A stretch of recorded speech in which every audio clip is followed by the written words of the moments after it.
Hey, what's up?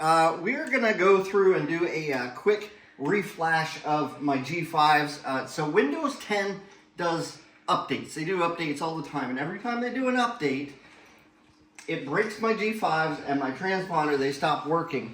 They reassign the COM ports, and what happens is I have to go into Air Manager to reassign them and kind of reflash data to them, which is basically installing data. So come on over here and let's look this way here real quick. So what we're gonna do, I've got Air Manager up right here. So what we're gonna do, you can see down here that the Knobster, that one was okay, so I don't have to reassign that, but you can see that it's just searching for these two items here. Those two items are the G5. So I've got G5 attitude indicator, G5 HSI.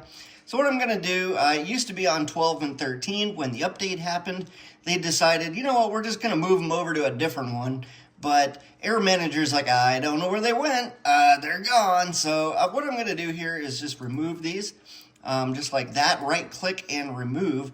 But what we're gonna do now, I'm gonna go over to Flash, just like that, and we're gonna come over here. We're gonna flash the Arduino Uno. Okay, so double click on that, and then you can see we have a channel A through probably, I'm guessing, Z. We're just gonna flash A and B, one for the attitude and one for the HSI.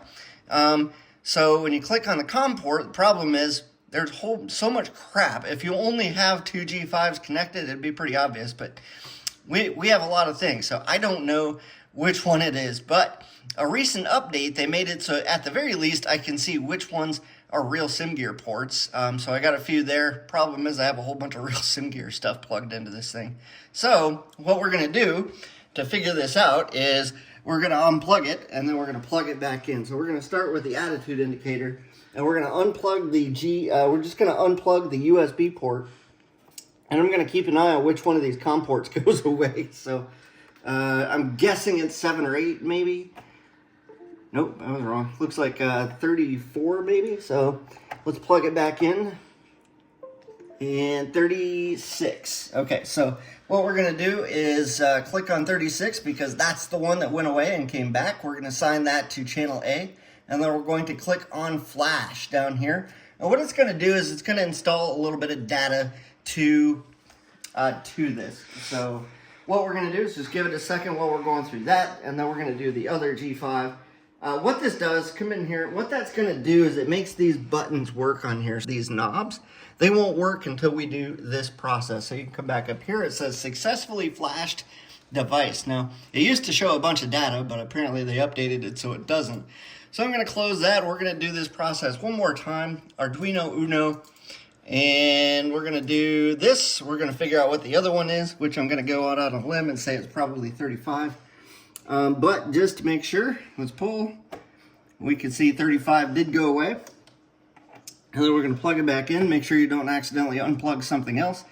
And 35, so let's plug that one. Let's reflash that one. And this will be on channel B. Don't forget to do that one. Otherwise you'll be like, whoa, where'd it go? So let's reflash that.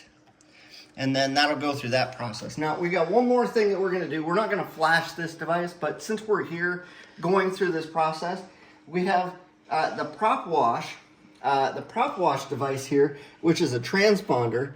This does not work either. So what we're gonna do, this also breaks in this process for some odd reason. So what we're gonna do is we're just gonna go through that process of pulling the cable out so that we can see exactly which one it is. So we're just gonna go up here to, by the way, both of these are now flashed. You can see down here that these are active. So that means that they'll work when we start up X-Plane. So we're good here. We're gonna go over here to Flash one more time, and we're gonna go back to that Arduino Uno. Now we're not actually flashing anything, but what we wanna do is just unplug that transponder and see if we can figure out which COM port it is. Normally it's one of the earlier ones. It's not real SimGear, so it might be 16 or 18 or 19 maybe? Let's see. Looks like 16, so remember that, 16, so we're gonna plug that back in.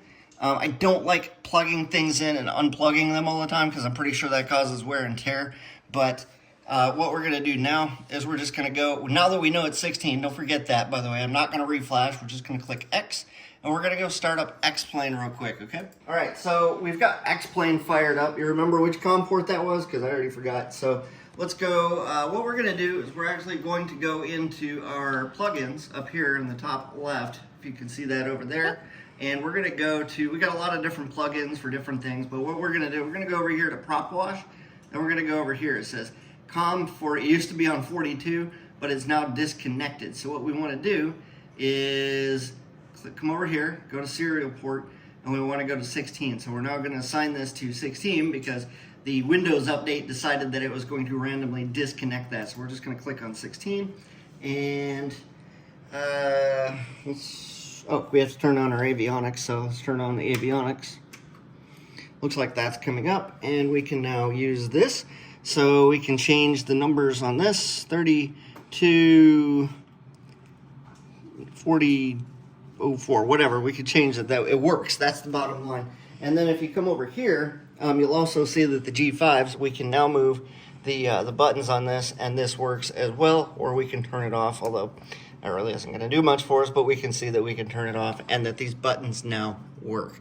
Okay, that is pretty much it. I just wanted you guys to see how that works so that when a Windows update comes along and things stop working, you have somewhat of an idea of how to fix that. Hope you guys have found this helpful. Hit that like and subscribe button. Also, if you know a better way to identify COM ports, leave me a comment down in the comments area. I'd love to know. All right, see you. Hey, if you haven't already done so, head over to EliteSimBuild.com, grab a copy of our Home Flight Simulator Resource Guide. Do that thing where you click the button, give us your email address, and we will send you a copy of our simulator guides where you can get the resource list, the avionics reviews, a panel blueprint, so that way you guys can send that off to your panel guy, get all the parts and pieces that you need. You'll know exactly what software to pick up so you can get your Cessna 172 flight simulator built today.